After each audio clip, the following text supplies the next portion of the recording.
All right, Shevuos, good morning, a good tavach. Hopefully everyone had a beautiful and uplifting Shabbos. A great Zuchos Baruch Hashem to begin the new week together. Begin by thanking all of our sponsors for this morning's share. To thank our annual Talmud Torah sponsor, Tilsa Mishpacha Eretz Yisrael, for dedicating all the Shomer Drashos this year as a Zuchos for Besoros Tavos for all of Am Yisrael. Our Talmud Torah sponsors for the month of Stephen Abalino Latova, Stephen Terizin, in loving memory of Steve's mother, Doris Zin Devora Bas Rabbi Shmuel Yoel, on the occasion of her 5th yard site, to obtain the merit of our Talmud Torah.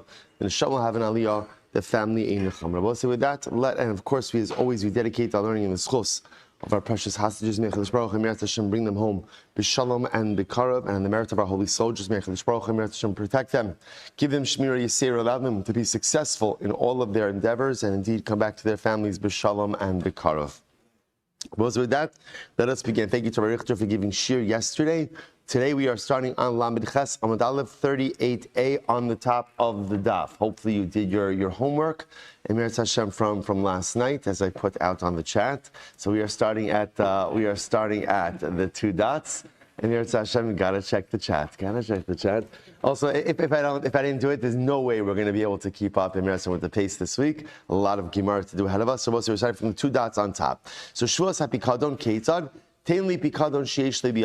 Okay, so we'll say, so remember again, what we're now going to get into is a really fascinating topic regarding, we saw in the Mishnah two different types of cases where sometimes a person would be going ahead and answering up claims from multiple people, or would also be going ahead and making multiple oaths towards one person. So there was a tension in the Mishnah as to when halacha l'maisa, again, when is a person, and obviously we're talking about a case where they lied, right, with their shvuah, when would there be a situation where they would be chayiv once, versus when would there be a situation where they would be chayiv multiple times. So that's what we're going to analyze and kind of dissect over a little bit. So Tana Abanon, klal inu chayiv ela achas. So, for example, if a person goes ahead and let's say bundles multiple oaths into one statement and they transgress, they're only chayiv once.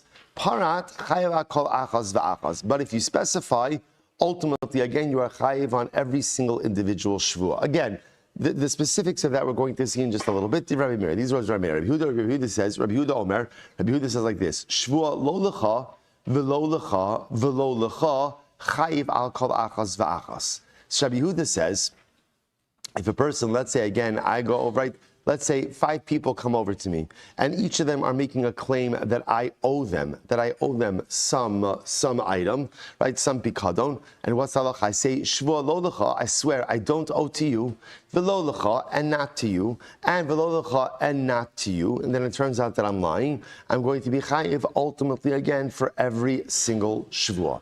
That's Rabbi Yehuda. Rabbi Eliezer says, lo lecha, v'lo lecha, v'lo lecha, shvuah, chayv al kol achas v'achas. Rabbi Eliezer builds on Rabbi Yehuda, and he says it's not enough. See, Rabbi Yehuda's whole point is you have to say lo lecha, v'lo lecha, v'lo lecha, v'lo lecha.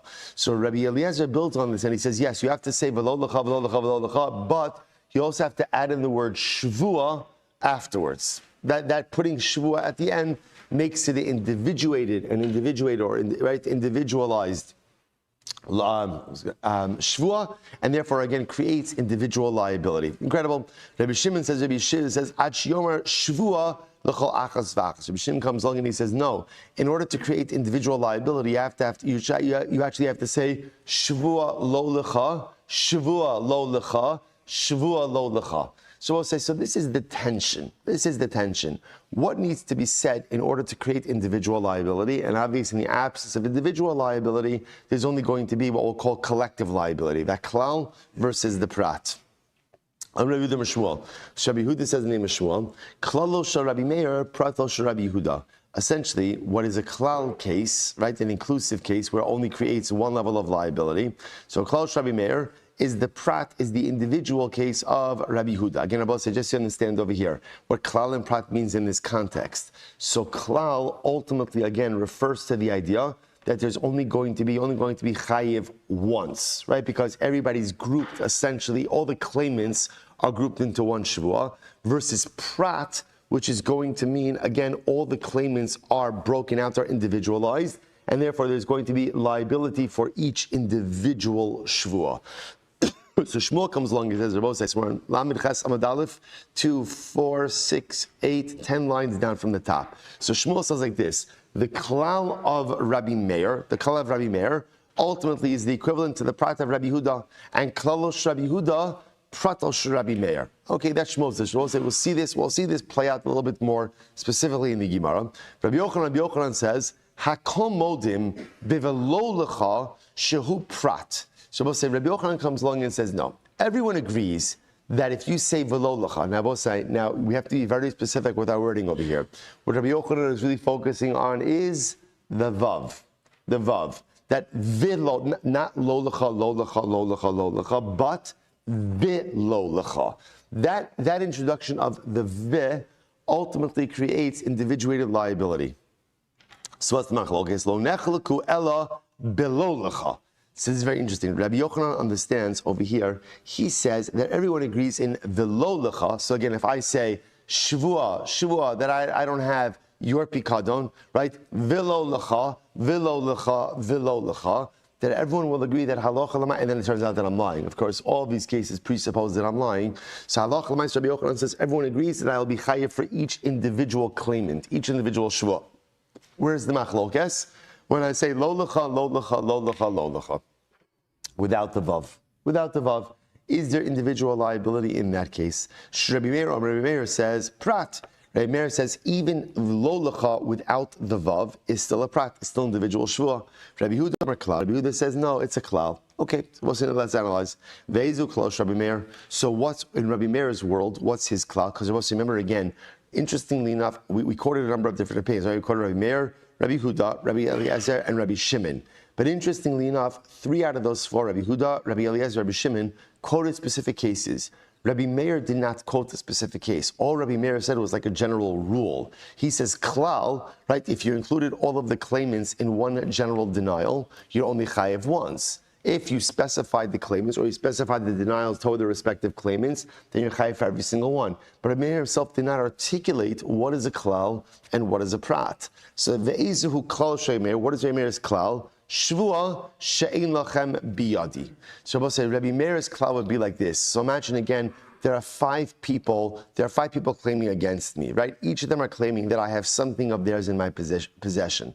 And I just say, Shvuah she'ein lachem biyadi. I swear I have nothing that belongs to any of you in my possession. Rabbi Meir says, that's a klal. Now what's interesting to note is, based on that, anything therefore that would be more specific, according to Rabbi Meir, would be a prat. So it doesn't, Rabbi Meir seems not to mechalik between lo lecha and velo lecha.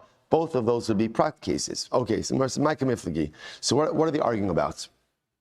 They're both saying, interestingly enough, remember, just want to point out, Shmuel and Rabbi Yochanan are arguing in Rabbi Meir. So now the Gemara says, what is the point of their contention? What are they arguing about? So the Gemara said, Shmuel daik mi braisa, Rabbi Yochanan daik mi masnisin. Shmuel is medayik from a braisa, and Rabbi Yochanan is medayik from a mishnah. Shmuel daik mi braisa, Shmuel infers from a braisa. What's the case? Midikam Rabbi Huda, velo lecha prata havi. So again, Shmuel says like this. From the fact that Rabbi Huda says that the case of prat is velo lecha with the vav, michlal dishamei l'Rabbi Meir da'amar klal lahavi. So it sounds like, so again, if Rabbi Huda is going to say that's the prat, and Rabbi Huda is disputing Rabbi Meir, it must be that Rabbi Meir would hold that even velo lecha ultimately is still a klal. Varmli Rabbi Huda pratavi, and Rabbi Huda disagrees, and he says that it's a prat. Rabbi Yochanan says tarvai Rabbi Meir pratavi. Rabbi Yochanan says no. Rabbi Yochanan infers differently. He says, according to Rabbi Meir, and this is really what we just said before, both of those cases are prat. Now, what are both of those cases? Lo lecha, and velo lecha. In Rabbi Meir's world, both of those are prat cases. Varmli Rabbi Huda bevelo lecha modina lecha. Rabbi Yehuda says like this: in the case of velo lecha, I'll agree that velo lecha ultimately is going to be a prat case. The Gemara says bilo lecha paligna alecha, but in the case of lo lecha, I'm going to disagree, and lo lecha I'm going to say is not a prat. Lo lecha is still a klal case. Shmuel says like this: well, if that's the case, adaodile aduye liflog alei fluge. Shmuel says it doesn't make any sense. Because there's no point, it's very interesting, there's no point in going ahead and discussing the stuff we agree on, Rather, we should discuss the stuff we don't agree on. So I'll say, so I just want to pause over just a moment to reflect on that statement, right? So that's true in Gemara. That's true in Gemara, right? Sometimes in Gemara, where you're trying to go ahead and get to a core principle, there's no point in talking about the stuff we agree on because we already agree on it. Rather, again, the point over here is to discuss, to highlight the stuff we don't agree on. So that might be true in Gemara, but in life, and certainly in Achdus and Klal Yisrael, sometimes the reverse is true. The goal is to focus on the things you do agree on, recognize what a large swath of items that really is, and recognize that sometimes we can't reconcile the stuff we disagree on, but that's okay. But that's, you see, the whole point in Gemara is to try to reconcile the stuff we disagree about. Okay, so therefore I don't want to talk about the stuff we agree on because that's done. That's already done. Let's focus on the stuff we don't agree on so we can resolve it. In life, often you can't resolve the stuff we disagree on. So the goal is to highlight the idea that we agree on so much more, and even though there may be irreconcilable differences, it's okay because they're clearly eclipsed by the things we do agree on in life. Such as Rabbi Yochanan Mas Nisin. Rabbi Yochanan's medai from the Mishnah. What does the Mishnah say? Midikam Rabbi Meir Shvuos she'ein lachem biyadi klal lahavi michlal develo lecha prat havi. So Rabbi Yochanan's medai like this. From the Mishnah, since Rabbi Meir says like this, that Shevuos she'ein lachem biyadi, right? Or Shevuos say, that's the case in the Mishnah, in our Mishnah, where again, 5 people are claiming against me. I go ahead and I say, Shevuos she'ein lachem biyadi klum. I have nothing of yours in my possession. So what did the Mishnah say? If it turns out that I'm lying, how many times am I liable? Once. Why? That's a klal. So what do you see from here?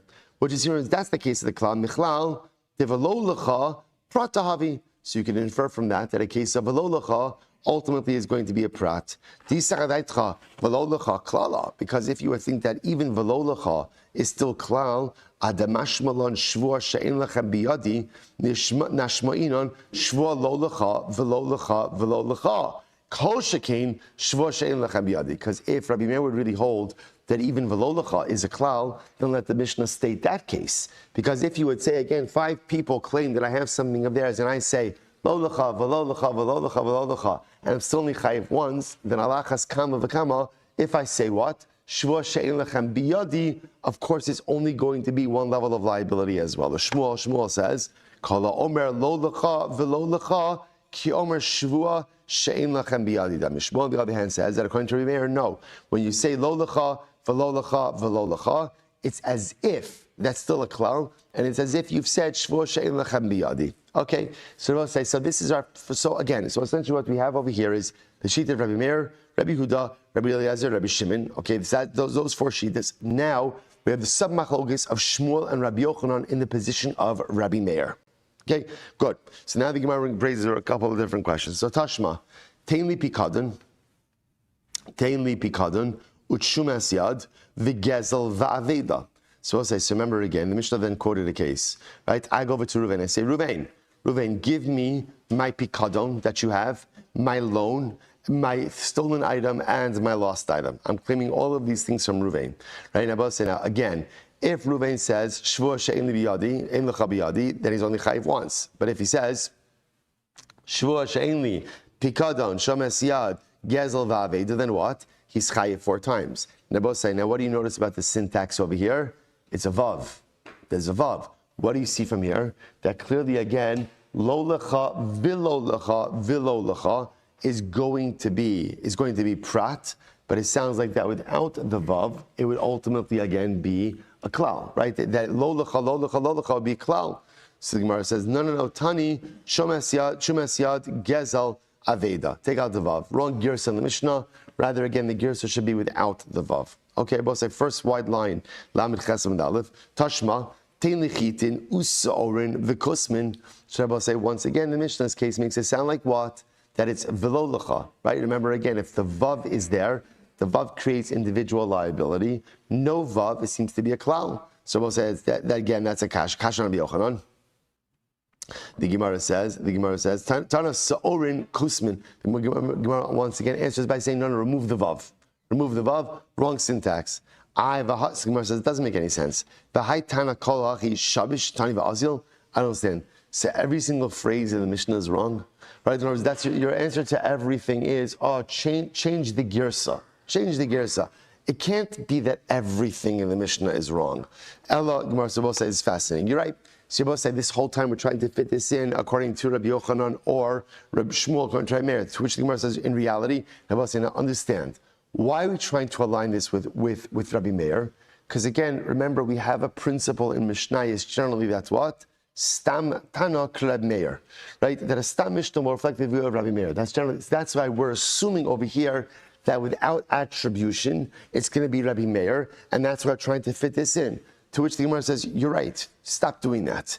Ela ha money, Rebbehi. Oh, now we're bringing out the big guns, right? So as I say, now remember, no, whose opinion is reflected in the Mishnah? Rebbe. The Amar, Loshna Kizayis, Veloshna Kizayis, Ukizayis, Pratahavi. We'll say Rebbe's view is that halacha l'maisa, again, it doesn't make a difference whether you use the vav or not. Either way, as long as you specifically articulate, or as long as you articulate specific items, right? Specific items, ultimately that is going to create a prat case and therefore create individual liability. So therefore, interestingly enough, this whole time, we've been trying to distinguish between lolacha, and vilolacha. Understand that maybe that vav makes a difference, which the Gemara answers, it doesn't. It doesn't. Our Mishnah reflects the view of Rebbe, and Rebbe holds no distinction between lolacha, and vilolacha or vilolacha, or in Rebbe's version, kizayis, or kizayis vikizayis. Okay, incredible. Rashi says over here, by the way, Rebbe it's actually right across from Tosas, Klalos Rabbi Huda, Rebbe da Amar b'Meseches Zvachim, Parak Sheni Loshna Shochet Es Hazevach Amanas Lechol Kizayis L'Machar, Kizayis B'Chutz, Loshna Kizayis L'Machar, Ukizayis B'Chutz. Okay, so it happens to be talking about over here a case of pigul and a case of chutz limkoma. Again, the specifics for us in Zvachim are not necessary right now, but suffice it to say there's another position of Rebbe, and Rebbe says any case where you are item specific, whether it's with a vav or without a vav, doesn't make a difference and creates individual liability. Incredible. Tashma mididei. Rabbi Meir says as follows: Afilu chita usaora vikusemes chayev akalachas va'achas. So we'll say, so again, Rabbi Meir says, again, we'll say, let's say I go ahead, Ruvain comes over to me, or I go over to Ruvain and say, Ruvain, you owe me chita, saora, vikosemes, you owe me wheat, barley and spelt, and Ruvain says, I don't owe you wheat, barley and spelt, chayiv akalachas va'achas. Ultimately, again, Ruvain is going to be chayiv for each individual false oath. For each individual false oath. So we'll say, now again, what do you seem to see from here? Is tafka with a vav. Because once again, it has a vav. The Gemara says, no, change the gear. Satani, chita, sa'ora kusemes. No, it's without a vav. Without a vav. So the Gemara says, maya afilu. So then what's the chiddush of this case? On Rav Acha Rav Ika, afilu chita bichlal chitin, usa'ora bichlal sa'orin, vikosemes bichlal sa'orin. Kusmin, sorry. So we'll say, interestingly enough, actually, this is going to teach us a different lesson. What's the lesson? The lesson is, you might have thought like this. When I go over and I say to Ruvain, you owe me chita, or you owe me sa'ora, or you owe me kusmin, maybe what I'm saying is what? Maybe, what does that literally mean? What does it literally mean? You owe me one stalk. To which the Gemara says, no. What the Mishnah is going to teach me is chita, sa'ora, and kusmin, or kusma. Even in this, or kosemes, even in the singular, means what? A greater number, right? So wheat singular still means wheat plural, right? And sa'ora singular still means sa'ora plural. So therefore I will say that's what that case in the Mishnah was ultimately coming to teach me. Okay, so we'll say, so bottom line, what comes out over here is as follows. The Gemara is clearly teaching me that there's two different ways to make the Shevuos. So again, if I'm claiming a number of things against Ruvain, and Ruvain denies the claim, depending on how he denies the claim will determine the extent of his liability. If he just makes one, what we'll call klal denial, towards all the different claims, then what's going to be the halacha? He's only chayiv once. If he makes a prat denial, specific denial, then he's going to be chayiv multiple times. What's the machlokes? The machlokes is what constitutes a general denial versus a specific denial. When you distill it down all the way, it seems to be that the point of contention is as follows. In order to make a specific prat denial, do you need the vav?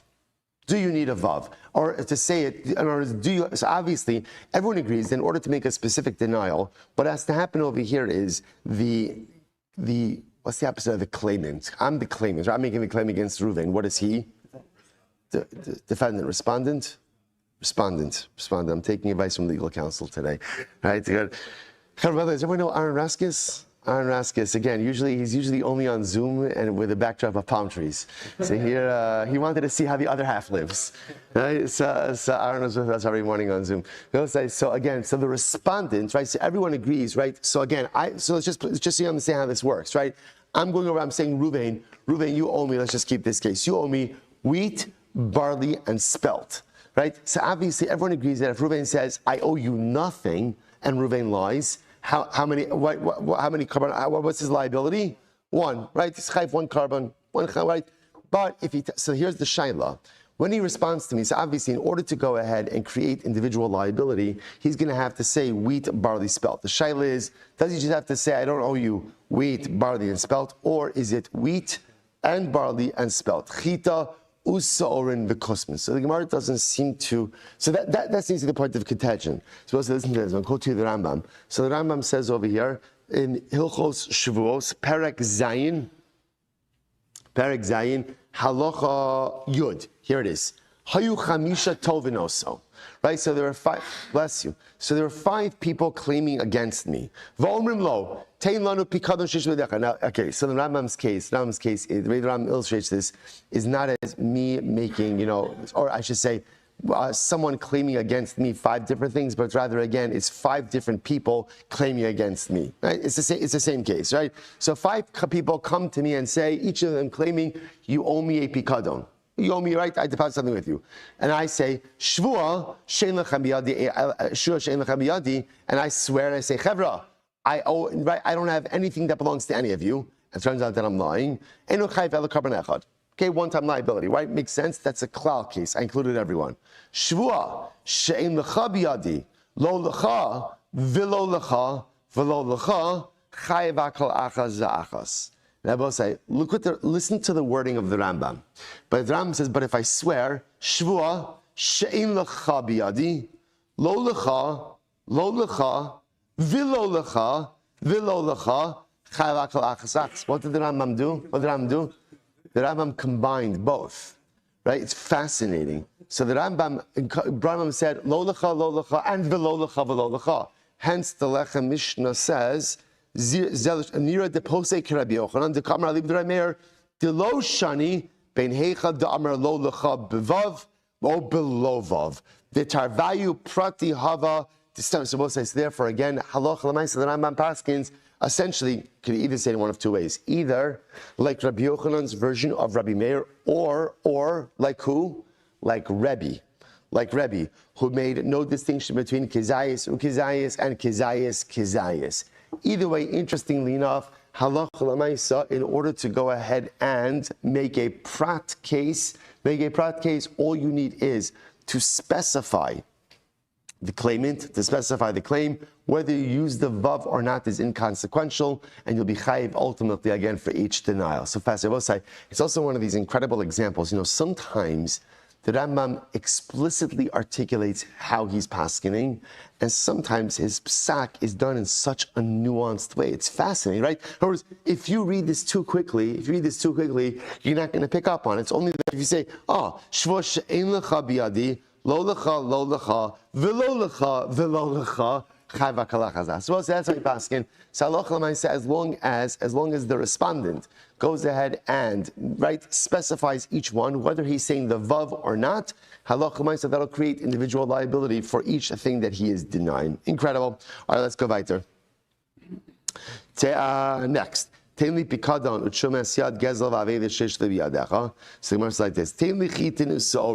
So let's say I go to Reuven. I say, Reuven, right? You have my chitin and soren, my wheat and my barley, right? So go ahead and give it back to me. Rabbi Yochanan says, pruta mikula mitzdarefes. Now, by the way, remember, in order for there to be liability, obviously I have to be making a claim that's worth at least a pruta.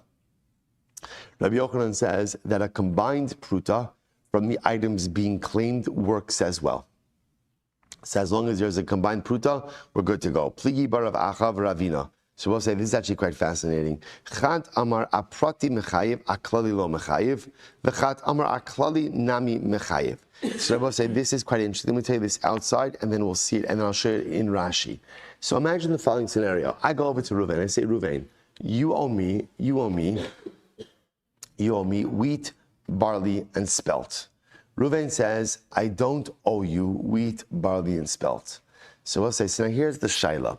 In general, when Reuven says that, and now let's say he's lying, how many oaths has he violated? So on one hand, we could say 3, right? Wheat, barley, and spelt. But the truth is, implicit in denying wheat, barley, and spelt is also that what? He owes me nothing, right? Which is another Shevuah klal. So the interesting question the Gemara is dealing with over here is when someone denies a total claim and they specify the items they don't deny, are they chayiv just for the number of items they denied, or maybe it's the items they denied plus 1? What's the plus 1? The plus 1 represents a general denial that I owe you nothing.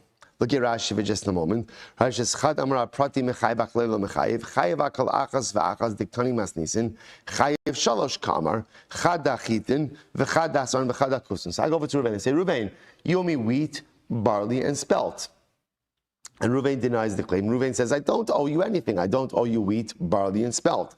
So on one hand, everyone's going to agree that he's going to be chayiv at least 3, right, for 3 Shevuos, because he falsely denied that he falsely said that he doesn't owe me wheat, barley, and spelt. Arba lo mechayivin leila meimar shvuah she'en lecha biyadi chayiv chada shvuah ba'avi nafshehi shekala ba ein lecha biyadi klum v'chazer uparat lo chitin v'lo kusmin v'lo sa'orin ela prata perusha de shvuah she'en lecha biyadi. So we'll say, so really the case is like this, right? The case, I'm going over to Reuven. I say to Reuven, you owe, right? Let me just see the lashon of the. Right, so really what's happening over here is as follows, right? I go over to Reuven and say, Reuven, you owe me wheat, barley, and spelt. Reuven says, Shvuah she'im lecha biyadi klum, lo chitin, lo sa'orin, v'lo kusmin. That's really the case over here. So what's happening over here, if you look at what Reuven's saying is, really, Reuven is making first a general denial, and then ultimately, again, he's denying the wheat, the barley, the spelt. The shaila is, how do we view that? How do we view that? So now, do we view that essentially what's happened over here is we view that first Shvuah she'en lecha biyadi as a general oath, and then 3 specific oaths. And therefore, when it turns out that Reuven is lying, it turns out he's really lying about 4 things. He made a general false oath, and then 3 specific false oaths, or maybe not. Maybe there's no general oath. Shvuah she'en lecha biyadi, and then what does that mean? Ein li chitin, ein li kusmin, ein li sa'or, ein li kusmin. Really, it's only going to be chayiv 3. So I'll say, so that's the shaila. It fascinates. Now let's go back to the Gemara. So now, I'm Rabbi Yochanan, I'm sorry. Pligi barav achav ravina. Chad amar, aprati mechayiv, aklai lo mechayiv. So one opinion said, you're only chayiv for chitin, sa'orin, and kusmin, not going to be chayiv for a general oath of ein lecha biyadi. The other opinion says, no, you're going to be chayiv 4, right? 3 ultimately again for chitin, sa'orin, and kusmin, and then 1 general oath for shvuah she'en lecha biyadi klum.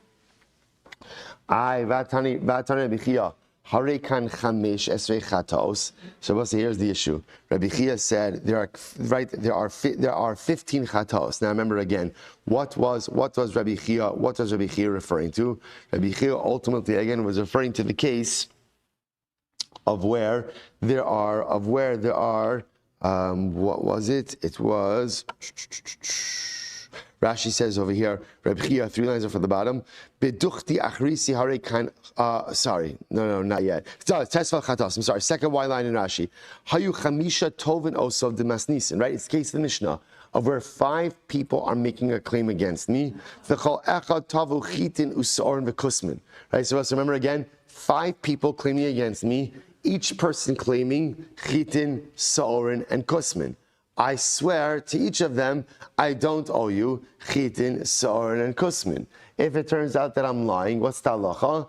I'm chayiv 15 ashams, right? I'm chayiv 15 karbanos. 15 karbanos. Now, what does that show? What does that show? That shows that in these cases, all there is individual liability, but for the prat Shevuos, but there's no klal liability. V'im isa, because if there was really klal liability, then what? Harikan esrim chataos. There should really go ahead and be 20 chataos, not 15. To which the Gemara says, I'm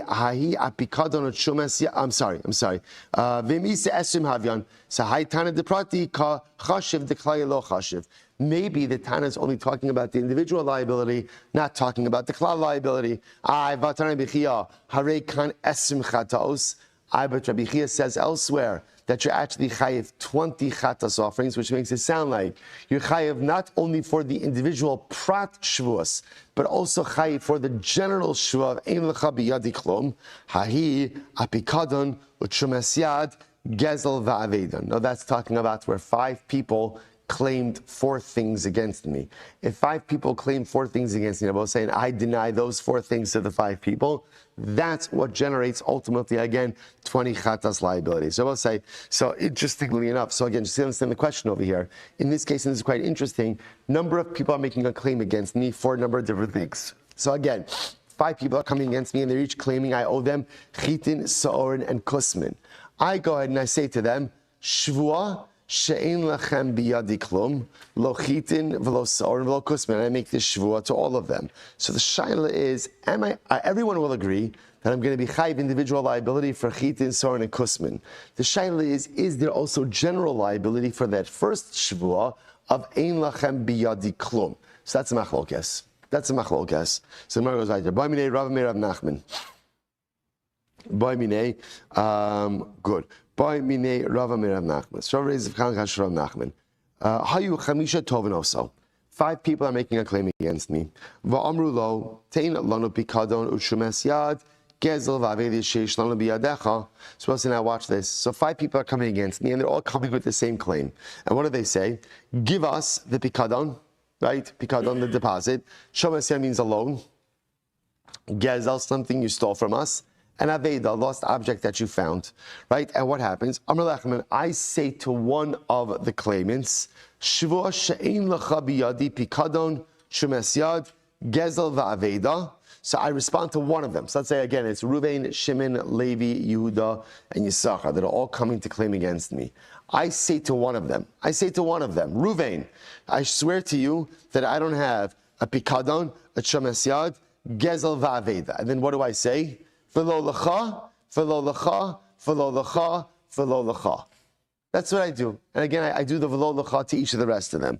So mahu. So I will say, what is the halacha in that case? Achad mechayiv. Now, before you turn the page, look at the last Rashi on the daf. Achad mechayiv avadalaf. Achad mechayiv.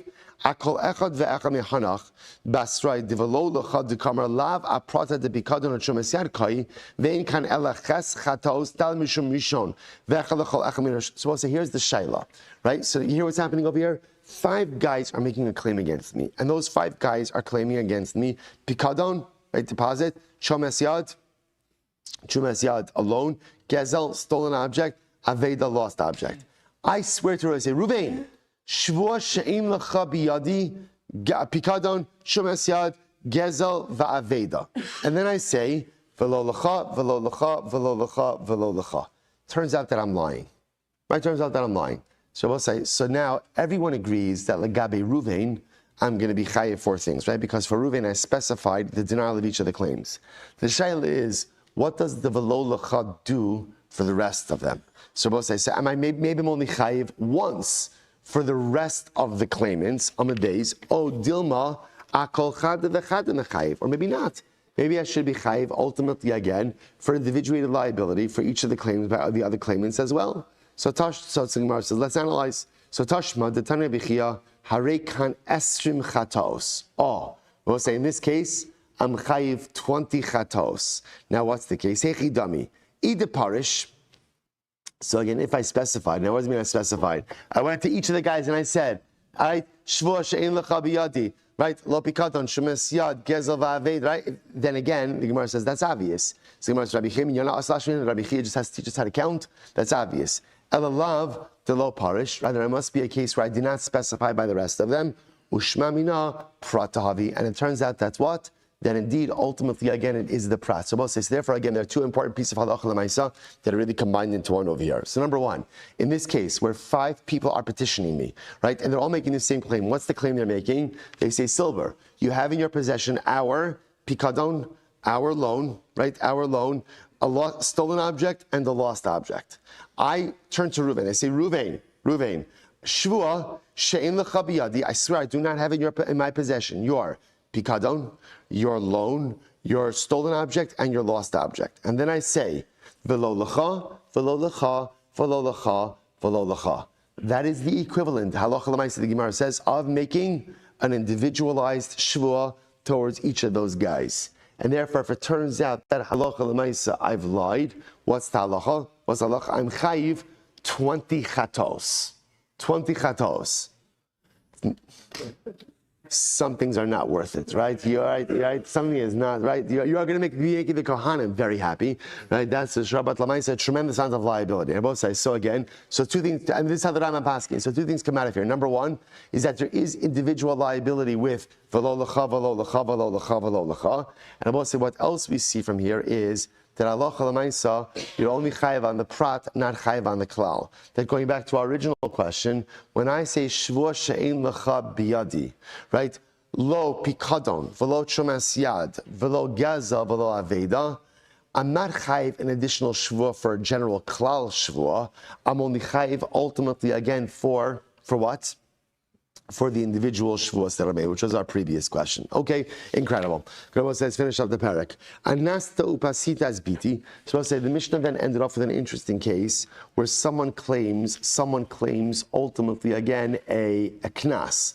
So Reuven goes over to Shimon, right? And Reuven says to Shimon, you seduced my daughter, or you violated my daughter. And what's the halacha? And again, what happened over here? Shimon claimed that he did not. Shimon, just want to find the case, right? Lashon of the Mishnah. Shimon claims that he did not. So what's the halacha?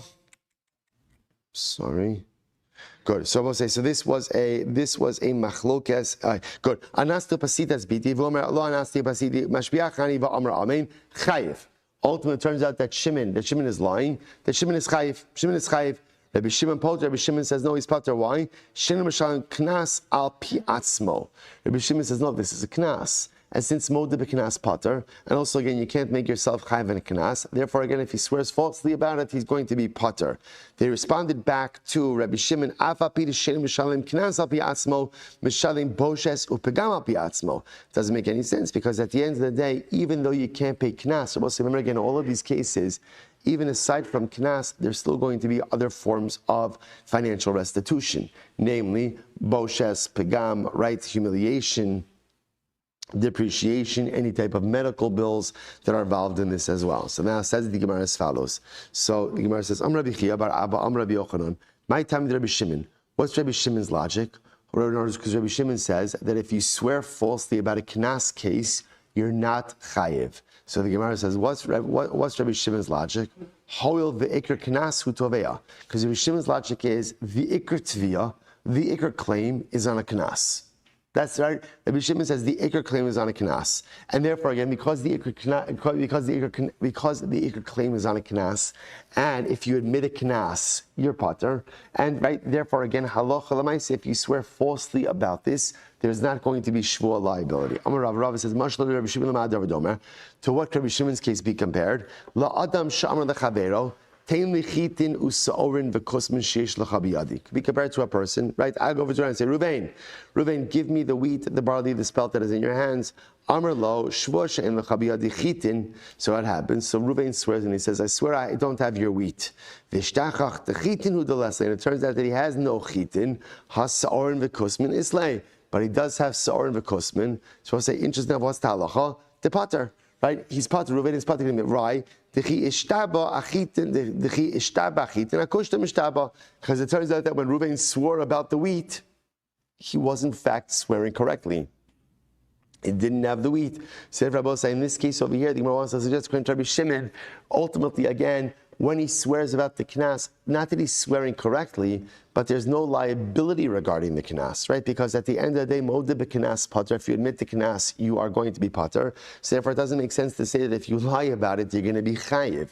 Even though you might be chayiv on boshes, pagam, and other things, on the ikar item, he's going to be pater. Abai says, how can you compare that case? Midami, hasim bechitin kakafrale bisarim v'kusmelo kakafrale. In that case, you're right. He went ahead and Reuven said he didn't have the wheat, and indeed he swore correctly about the wheat, but ultimately he did not negate or he did not deny the sarin and kusmin. In this case, hacha bekula milsuhu de kakafrale. Here, in this case, where Reuven claims that Shimon seduced his daughter, Shimon is denying everything. Rather, this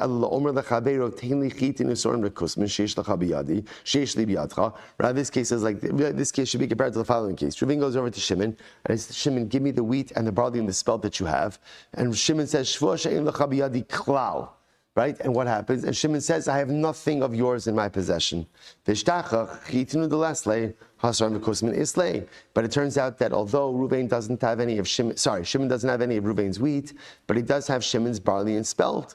Where ultimately Shimon is going to be chayiv, because even though Shimon did not have everything that Reuven claimed, he still had some of the stuff that Reuven claimed. And that should be enough ultimately to generate liability. To which the Gemara says, and if Rabbi say similarly in this case over here, even if you want to claim, right, that Shimon should be pater from the knas payment for seduction or for violation, there's all of the other associated damage penalties which he should be chayiv for. The Gemara says, the Mechayiv Elokiyas Rabin of Rabbi Yochanan, L'divrei Rabbi Shimon, knas hu tovea v'lo boshes upegam. L'divrei Chachamim af boshes upegam hu tovea. So we'll say, what really comes out over here is an interesting idea. Really, the fundamental machlokes ultimately is in the following case. In the following case, that halacha l'maisa, what is the ikar claim? What is the ikar claim? According to Rabbi Shimon, the claim is on the penalty amounts. That's the claim. The boshes pagam, the other damages, that's secondary. And when Reuven makes the claim against Shimon, really what he's claiming is the knas.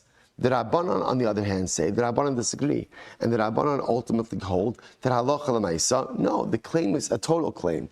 The claim is for the knas, but the claim, of course, includes damages as well. But my kamiflagi, so I'll say what is really at the root of the machlok is actually quite interesting. Amar Papa, Rabbi Shimon Savar, lo shavik inish midi de kitz, the tava midi de lo kitz. So Rabbi Shimon says like this. Rabbi say, what's the good thing about knas? The interesting thing about knas, that a knas penalty is fixed.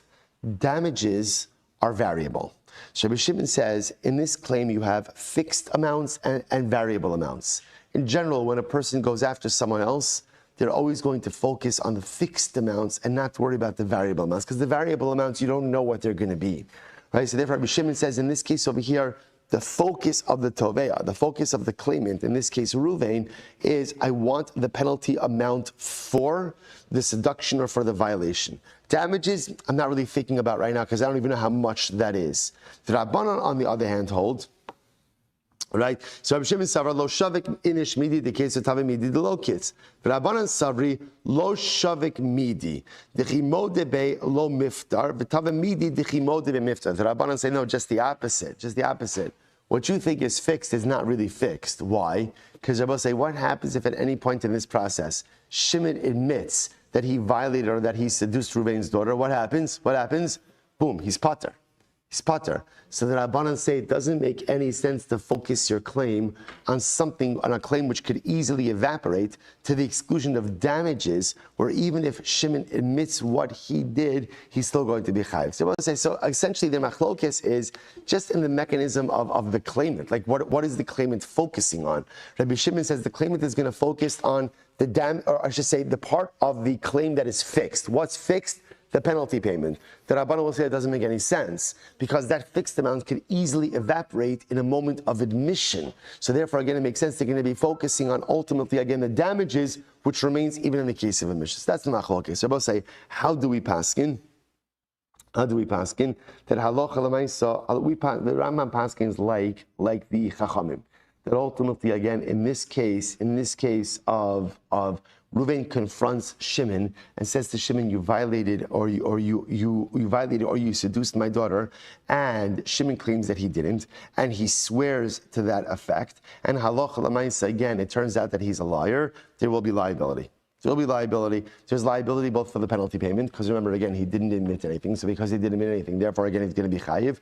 And there's also going to be liability vis-a-vis damages. Incredible.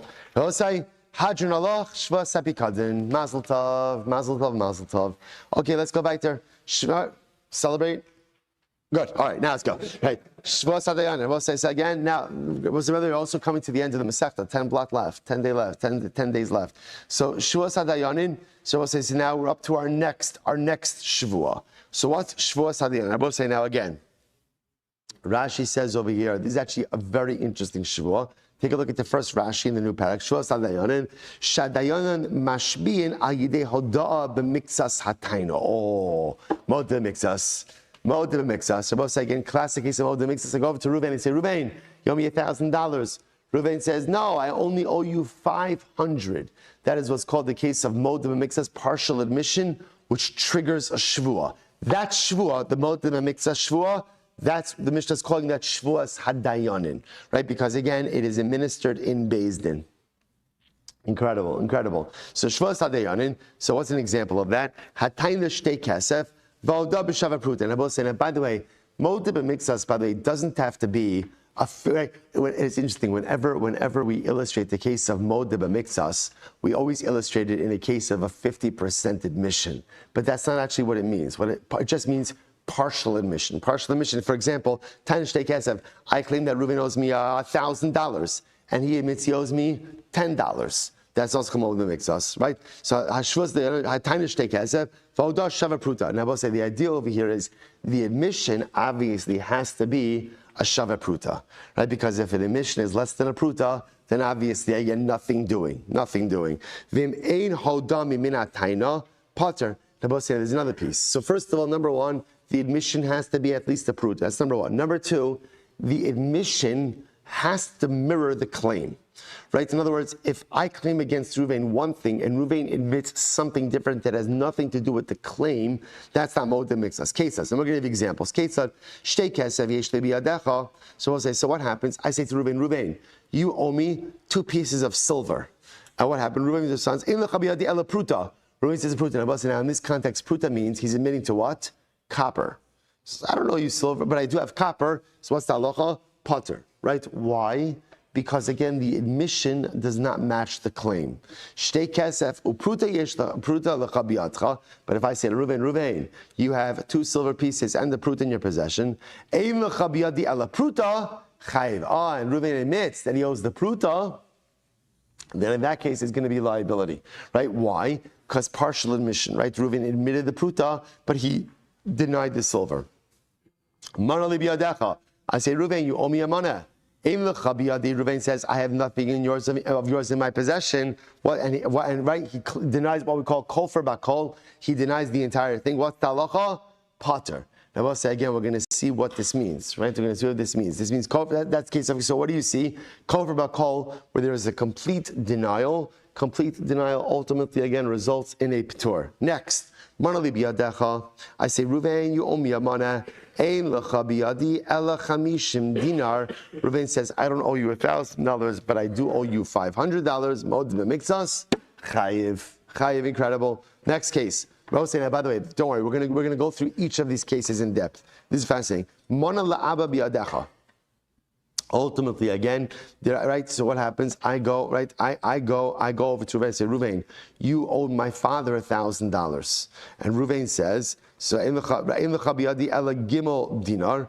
And Reuven says, ultimately, again, I don't owe your father $1,000. I only owe your father $300. Potter. So we'll say Potter. It's interesting. This sounds like a moed b'mikzas case. So why is Reuven Potter from any additional shvua? Because Reuven is considered to be like returning a lost object. Why am I saying that? Listen to this. The idea we're going to see over here is the assumption is a child is not well versed in the affairs of his father, right? Not well versed in the affairs of his father, and therefore halacha l'maisa again. The assumption over here is I'm going over to Reuven after, let's say, my father has passed away.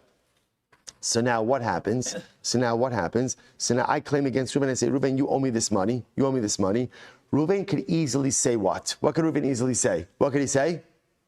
I don't owe you anything. And the truth is, I'm not really going to have a response back to that, because the assumption is a son is not versed in the affairs of his father. And therefore, halacha l'maisa, again, anything that Reuven admits to is what's called meshiv aveda, returning a lost object. They both say, just like when you return a lost object, you're doing a favor to someone. So that's how Chazal term it. When you admit that you owe money in a way that would be otherwise unenforceable, Chazal call that meshiv, like returning a lost object. So both say, this is really quite fascinating. So therefore, again, I go, Reuven, you owe me, right? My father deposited $1,000 with you. Reuven says, no, he deposited $300 with you. That's not a moda miktas, because we assume that I'm not versed. And therefore, again, whatever Reuven is returning is essentially like returning a lost object, and therefore Reuven is not forced to swear on the remaining amount. I'll just point out here what a tremendous Musar Haskell, right? That again, if you look at the lashon of Rashi over here, is that, well, actually Rashi didn't say it over, right? In the Gemara, we'll see that a child is not versed in the affairs of his father. Shabbos say there's both a ben adam lechavero and a ben adam lemakom lesnemis. So first of all, when we are young, we think our parents are like the most foolish people in the world, right? Our parents have no idea what they're talking about, right? I'm whatever, 7, 17, 27, right? And I know better than my parents, right? They're totally out to lunch. I know everything, right? And then what happens? We get older and we recognize that actually we're stupid and they were smart. Right? Because children often do not understand parents, and understandably so. Because when my parents are parenting me, they're parenting me with a lot more life experience than I had when I was young. And the things that didn't make sense, now again, it doesn't mean all parents make mistakes. That's the nature of life. But Lamaisa, it is incredible to see how so much of the quote-unquote foolishness that we thought they were exhibiting is because children don't understand the ways of their parents. But also in Adam Lamakom. So from both sides, we go through life and things happen, and sometimes we don't understand why things happen, and whether we verbally or cognitively indict HaKadosh Baruch Hu for not running His world in the right way. It is important to understand that children do not understand the ways of the parents. And ultimately, HaKadosh Baruch Hu runs a complex universe with multiple moving pieces, and He is the ultimate choreographer. He knows exactly what it is that He's doing, even if it makes no sense to us. Sometimes it is important to reinforce this idea. Children are not versed in the affairs of the parent, both in our human parent and certainly again in Avinu Sheba Shamayim. Incredible. Marli biyadecha. And I go trying to say, Reuven, listen to this. You owe me $1,000. Amar Lohain. Reuven says, yep. Say, you ever have like a conversation with someone where you're gearing up for a fight, right? You're gearing up for a fight. And you see something like, you owe me $1,000. Reuven says, yeah, I do. Right? Okay, so now what happens? Amar Lohain. So we'll say, so now what happens? The next day I come over and say, Reuven, I'm here to collect my $1,000. And Reuven says, Nasativ l'cha. I gave it to you already. We'll say, what's ta'lacha? Pater. Ultimately, again, Reuven is pater. Now both say, now why is Reuven pater? There's no recourse against that, right? Remember again, now what does this effectively become?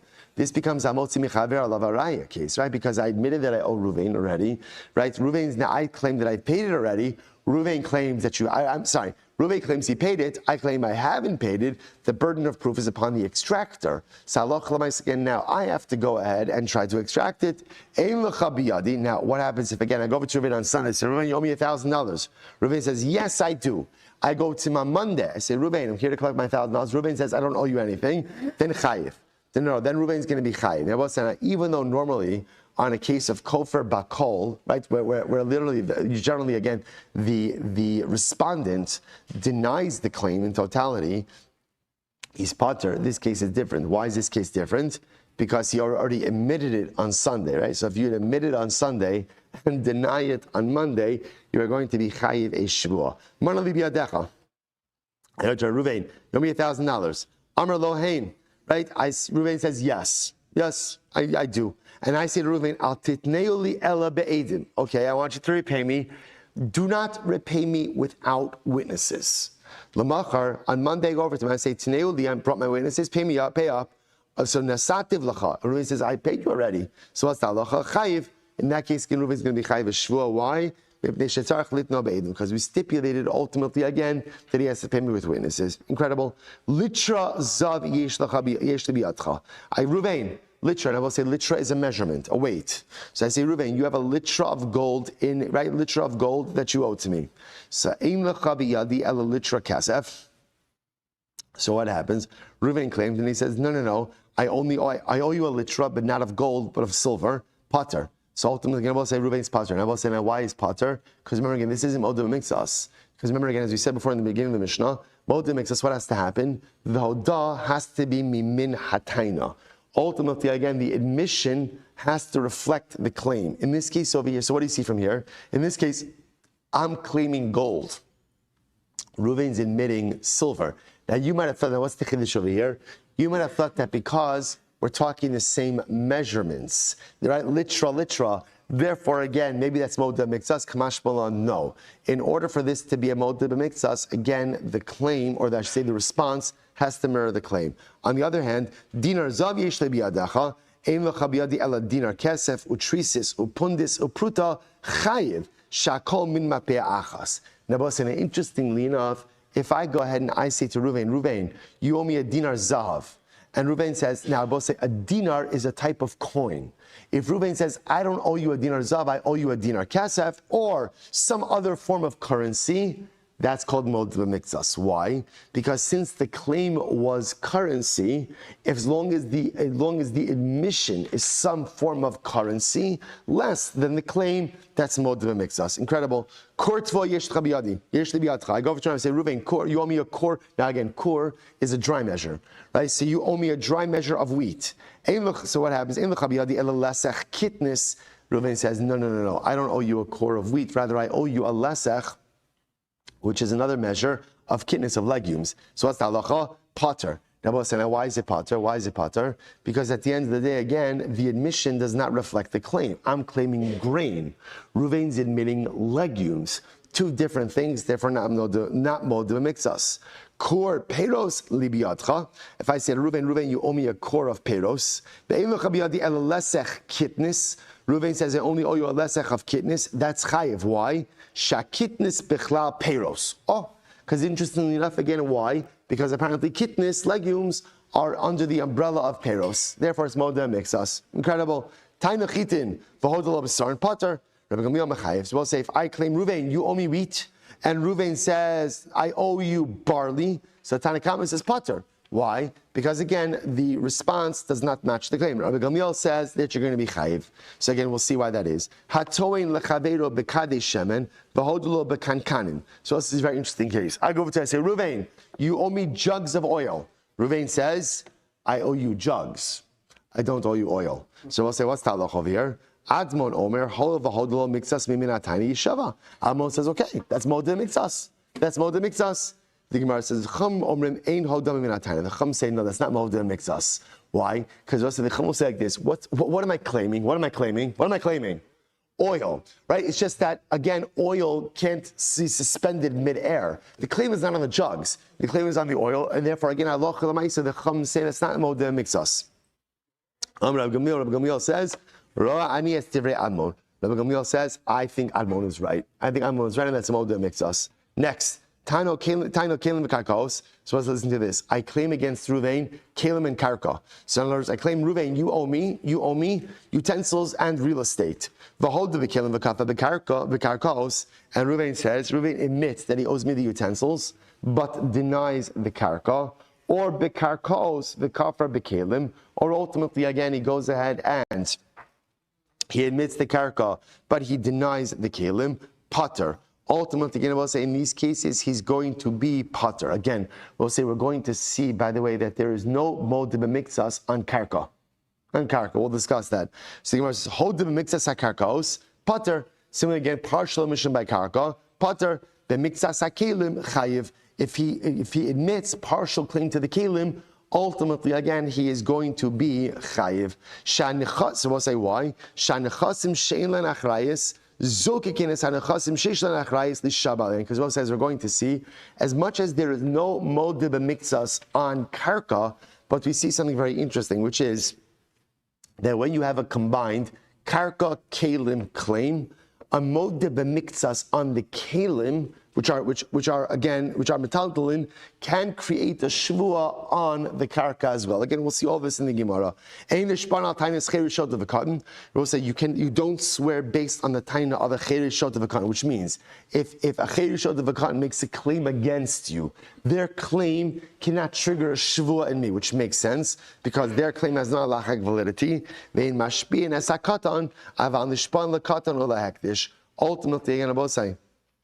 Furthermore, you cannot adjure a katan, right? You can't make a katan swear. We'll see what this means in the Gemara, but you can make a shvua ultimately again to a katan and to hektish. Osai, tremendous.